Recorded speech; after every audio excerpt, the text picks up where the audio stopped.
Hello to all, welcome back to my channel. My name is Aashi Verma और स्वागत है आप सभी का हमारी सीरीज़ में जो कि चल रही है घटना चक्र का सार।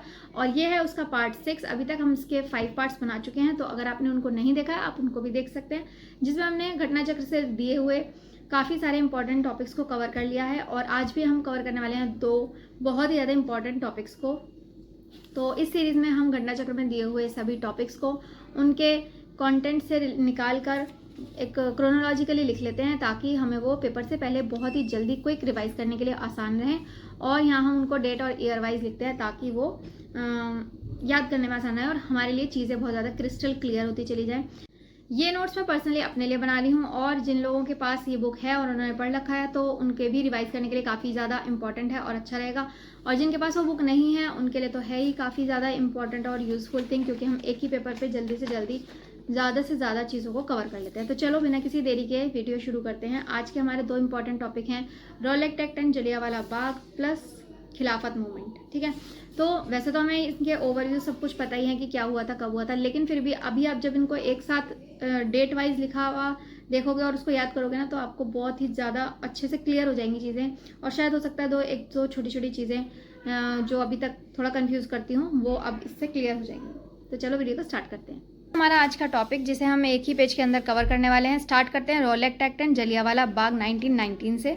तो इससे पहले वाली वीडियो में कवर कर ही लिया था कि 1916 में क्या हुआ था। 16 में आईएनसी और मुस्लिम लीग एक साथ मिल गए थे, और साथ में एक्सट्रीमिस्ट और मॉडरेट वाले लोग भी आपस में मिल चुके थे। तो ये सब चीज़ें हमने अभी पीछे कवर कर ली थी पिछली वाली वीडियो में। अब हम याद स्टार्ट करेंगे 1917 से। तो 17 में क्या हुआ था वहाँ से स्टार्ट करते हैं। जैसे कि हमें पता है कि इंडिया में उस टाइम पर जगह जगह पर थोड़ा बहुत ये चल रहा था कि सत्याग्रह और आंदोलन वगैरह थोड़े थोड़े स्टार्ट हो चुके थे। तो 17 में इन चीज़ों को थोड़ा रोकने के लिए ब्रिटिशर्स की तरफ से सिडनी रॉलेट के अंडर में एक कमेटी बनाई गई। और इस कमेटी में के 2 साल बाद, यानी कि 17 में ये बनी कमेटी और 19 में इस कमेटी ने एक एक्ट पास किया। क्योंकि ये सिडनी रॉलेट के अंडर में बन रही थी, इसलिए उस एक्ट का नाम भी रॉलेट एक्ट ही रखा गया। ठीक है, इस एक्ट को और इस नाम से भी जानते हैं, the anarchical and revolutionary crime act. Question में ये आ जाता है कि इस वाले एक्ट का और दूसरा नाम, मतलब किस नाम से और भी जाना जाता है, तो वो है रॉलेट एक्ट। ठीक है, अब हमें 1919 बहुत इंपॉर्टेंट सा ईयर है, क्योंकि इसमें बहुत सारी चीज़ें हुई हैं। ठीक है, तो 1919 में, अब 17 में भी ऐसे तो बहुत सारी चीज़ें हुई थी, जैसे कि गांधी जी का चंपारण वगैरह हुआ था, लेकिन वो हम पहले गांधी जी वाले टॉपिक में कवर कर चुके हैं। तो इसलिए हम जब चीज़ें आएंगी तो उनके टॉपिक्स में उनको डिटेल में पढ़ते चले जाएंगे। अब 1919 में मार्च में क्या हुआ कि एक बिल पास हो गया रॉलेट एक्ट का। और अब क्या कर सकते थे ब्रिटिशर्स, जैसा कि आप सबको पता ही होगा कि वो बिना अपील, बिना दलील और बिना वकील के किसी को भी एक सस्पेक्शन के बेस पर अरेस्ट कर सकते थे। ठीक है, तो ये वाला एक्ट पास हो गया। और इस टाइम पर यहाँ का लॉर्ड कौन थे, वो थे चेम्सफोर्ड। वो 1916 से 21 तक रहे, तो ये पूरे दौरान चेम्सफोर्ड यहाँ के लॉर्ड थे। ये क्वेश्चन आया हुआ है। ठीक है, अब मार्च में इनका ये एक्ट पास हुआ, लेकिन 9 अप्रैल को, एकदम अगले ही महीने, इन्होंने इस एक्ट के चलते डॉक्टर सैफुद्दीन किचलू और सत्यपाल को अरेस्ट कर लिया।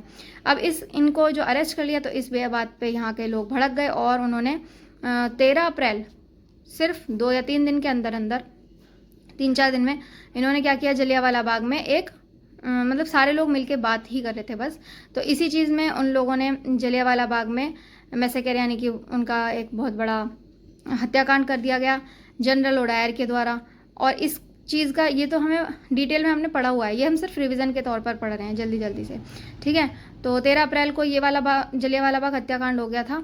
और उसके बाद इस ही चीज़ का बदला लेने के लिए उधम सिंह ने 1940 में लंदन जाकर जनरल ओडायर को, माइकल ओडायर को मार दिया था, किल कर दिया था, उसकी हत्या कर दी थी। ठीक है, इसी चीज़ के बदले में ये इसी तरीके का क्वेश्चन है, बस कि उसको किस वजह से मारा और किस ईयर में मारा। तो यही चीज़ हमें क्लियर रखनी है बस एक बार लिख के नोट्स में, कि कब क्या चीज़ हो रही थी। बाकी पढ़ा हुआ सबका सब कुछ होता है, बस हमें थोड़ा इनको अच्छे से रीड करके लिख लेना है, ताकि हमें वो याद रहे कि किस वजह से क्यों हो रहा था, क्या हो रहा था। ठीक है, अब हम अप्रैल तक आ गए। अप्रैल के बाद मई में, 30 मई 1919 में रविंद्रनाथ टैगोर ने अपना जो उन्हें उपाधि मिली थी नाइट की, या फिर उसी का नाम सर भी होता है सॉरी, तो क्वेश्चन में नाइट और सर दोनों ही नाम से आ जाता है, तो इस चीज़ की उपाधि को भी उन्होंने वापस कर दिया था। अब क्वेश्चन एक ये भी बन सकता है कि उन्हें वो उपाधि मिली कब थी। तो उन्हें वो उपाधि मिली थी 1915 में, जो कि जॉर्ज 5 ने उनको दी थी। तो ये वाली उपाधि उन्होंने किस चीज़ किस वाले चीज़ के चलते वापस कर दी थी? जलियांवाला बाग हत्याकांड के बाद उन्होंने ये चीज़, उनको ये वाली टाइटल वापस कर दिया था। फिर अक्टूबर 1919 में एक हंटर कमीशन बनाया गया, जो इसलिए बिठाया गया था ताकि वो जो ये हत्याकांड हुआ है इसके बारे में सब कुछ जानकारी देखना, निकालना और एक सही फैसला लेने के लिए ये कमीशन बनाया गया। इसमें 3 इंडियंस भी थे, जो कि हैं CH सीतावाड़ और सीतलवाड़ है ये, CH सीतलवाड़, पंडित जगत नारायण और सुल्तान अहमद इंडियन, ये सब इंडियन लोग थे इसके अंदर। ठीक है, ये क्वेश्चन भी आ सकता है। उसके बाद दिसंबर 1919 में INC का अमृतसर में एक सेशन हुआ था। ठीक है, ये सब तो हुआ 1919 के बारे में। इसके बारे में और भी 2 एक चीज़ें हैं, जैसे कि ये गांधी जी का पहला पूरा का पूरा इंडिया से रिलेटेड एक सत्याग्रह था। तो ठीक है, ये उनका पूरा एक जन सत्याग्रह के नाम से जाना जाता है, जो कि बुक में भी इसी तरीके से दिया हुआ है। ठीक है, और इसके लिए उन्होंने कौन कौन से 3 प्लेटफॉर्म को यूज़ किया था? होम रूल लीग, खिलाफत और सत्याग्रह सभा। ये सब उसी टाइम की चीज़ें हैं, हमने कल पढ़ा था। होम रूल लीग 1916 में बन गया था। ठीक है, खिलाफत भी उसी टाइम का है, हम आगे इससे आगे वो पढ़ेंगे। सत्याग्रह सभा, इन 3 प्लेटफॉर्म का इन्होंने इस्तेमाल किया था अपने इस एक्ट में। ठीक है, अपने इस सत्याग्रह में। और इस बीच में स्वामी श्रद्धानंद ने ये सजेस्ट किया था कि इस चीज़ के प्रोटेस्ट में हमें अब टैक्स पे नहीं करना चाहिए। और सर शंकर नारायण ने अपनी वायसराय की जो एग्जीक्यूटिव काउंसिल की जो उनकी पोस्ट थी उससे रिज़ाइन कर दिया था। ठीक है, अब 1919 में ये सब कुछ हो चुका था। और 1920 में जो हंटर कमीशन 1919 अक्टूबर में बनाया गया था, उसने अपनी जो रिपोर्ट थी वो सबमिट कर दी थी, जो कि हम सबको पता है कि बहुत ही ज़्यादा बायस्ड सी थी, जिसमें उन्होंने ये नहीं बताया था कि उनकी कोई गलती है। उन्होंने कह दिया था कि गलती से हुआ है, कोई बड़ा क्राइम नहीं है, बस थोड़ा बहुत उनको उनके पोस्ट से निकाल दिया था। तो इस चीज़ में काफ़ी ज़्यादा बेकार सा लोगों को इनका फैसला लगा। और इसी चीज़ के फिर अपोज में 1 अगस्त 1920 को, ये बहुत ही इंपॉर्टेंट है ये वाली डेट, 1 अगस्त 1920 को गांधी जी ने नॉन कोऑपरेशन मूवमेंट स्टार्ट कर दिया था, और इसे कहते हैं असहयोग आंदोलन। ठीक है, और यही वो दिन है जब बाल गंगाधर तिलक की डेथ हुई थी।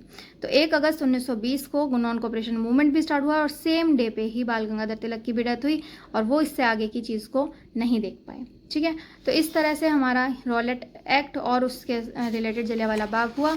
अब उसके बाद हम देख लेते हैं खिलाफत मूवमेंट, क्योंकि खिलाफत मूवमेंट भी उसी टाइम पर चल रहा था, और किस तरह से वो बना और क्या क्या हुआ, ये भी एक छोटी सी चीज़ में हम कवर कर लेते हैं। इसको स्टार्ट मानी जाती है कि अली ब्रदर्स शौकत अली और मोहम्मद अली के द्वारा ये स्टार्ट की गई थी। ठीक है, 4 अप्रैल 1919 में स्वामी श्रद्धानंद, जिन्होंने अभी पीछे हमें बताया कि टैक्स को आपको कम नहीं देना चाहिए, ठीक है, उन्हीं ने एक स्पीच दी थी हिंदू मुस्लिम यूनिटी के लिए, यूनिटी की तरफ से दिल्ली के जामा मस्जिद में उन्होंने एक स्पीच दी थी हिंदू मुस्लिम यूनिटी के लिए। उसके बाद सितंबर 1919 में ऑल इंडिया खिलाफत कमेटी बन गई। ठीक है, जिस कमेटी को 24 नवंबर 1919 में गांधी जी से कहा कि आप उसके प्रेसिडेंट रहें। ठीक है, और ये कहाँ हुई थी? दिल्ली में हुई थी। तो 1919 में जो खिलाफत कमेटी का कॉन्फ्रेंस हो रहा था उसको गांधी जी ने प्रिसाइड किया था दिल्ली में। उन्होंने ऐसा बोला था कि ये उनको ऐसा, मतलब गांधी जी के हिसाब से ये सबसे बेहतरीन और गोल्डन अपॉर्चुनिटी है हिंदू मुस्लिम के यूनिटी के लिए, तो इसलिए वो इस चीज़ के लिए एग्री हुए थे। ठीक है, अब जब ये मूवमेंट चल रहा था, उसी मूवमेंट के दौरान हकीम अजमल खां ने अपना एक टाइटल हाजिल उल मुल्क, जो उनको टाइटल मिला था, ब्रिटिशर्स ने उन्हें 1908 में दिया था, उसको उन्होंने त्याग दिया था, रिनाउंस कर दिया था, छोड़ दिया था। ठीक है, अब गांधी जी इनका मतलब इनका साथ दे रहे थे, खिलाफत कमेटी वगैरह बना रहे थे, तो इस चीज़ को अपोज कर रहे थे मोहम्मद अली जिन्ना। उनके हिसाब से गांधी जी को इस सब चीज़ों में उनका साथ नहीं देना चाहिए। ठीक है, और प्लस साथ ही साथ मदन मोहन मालवीय जी भी इसके खिलाफ में ही थे। ठीक है, हमें खिलाफ वाले लोग ज़रूर याद रखना है, मैंने इनसे बहुत सारे क्वेश्चन बुक्स में देखे हैं। ठीक है, उसके बाद क्या हुआ? 1919 की ये 3 चीज़ें हो गई। उसके बाद 1920 में आ गए। 20 में जून में गांधी जी ने खिलाफत कमेटी को ये एडवाइस दी कि अब आपको नॉन कोऑपरेशन मूवमेंट स्टार्ट कर देना चाहिए। सितंबर 1919 में INC के कलकत्ता सेशन को, जिसको प्रिसाइड कर रहे थे लाला लाजपत राय, उसमें ये 2 मेन टॉपिक थे, एक तो जलियांवाला बाग इंसिडेंट्स और एक खिलाफत मूवमेंट। ये 2 टॉपिक 1920 की INC कलकत्ता वाले सेशन का सबसे मेन टॉपिक रहे। तो इसमें उन्होंने प्रपोजल ये ऑफर ये दिया कि हमें नॉन कोऑपरेशन को देना चाहिए। ठीक है, इसको एक्सेप्ट तो किया गया, लेकिन CR दास ने इसका पूरी तरह से अपोज किया, जो सितंबर में हो रही थी, उसमें CR दास ने इसको अपोज किया। लेकिन वहीं जब सितंबर के बाद दिसंबर में हुई तो INC ये जो नागपुर वाला सेशन है उसमें इसी नॉन कोऑपरेशन का CR दास ने खुद उसको प्रपोज किया। मतलब जो पहले अपोज में थे उन्होंने खुद ही अब इसकी चीज़ को प्रपोज किया। ठीक है, ये दोनों ही बातें बहुत इंपॉर्टेंट है और क्वेश्चन में आती हैं। ठीक है, उसके बाद 1921 में मोपला, जो कि केरला में एक मोपला मूवमेंट चल रहा था, वो भी एक खिलाफत मूवमेंट की ही ब्रांच थी। ठीक है, तो इस तरह से खिलाफत मूवमेंट हमारा ईयर वाइज हो चुका है कवर। अब हम अगली वीडियो में करेंगे इससे आगे का। सो इस तरह से बहुत ही जल्दी और कुछ ही मिनटों में हमने रिवाइज कर लिए हमारे 2 इंपॉर्टेंट टॉपिक, और कल मिलते हैं आगे के टॉपिक्स के साथ। अगर आपको ये वीडियो और इस तरीके की सीरीज अच्छी लगी तो आप कमेंट्स में बता सकते हैं, लाइक कर सकते हैं। टिल देन बाय बाय, अपना रिवीजन अच्छे से करते रहें।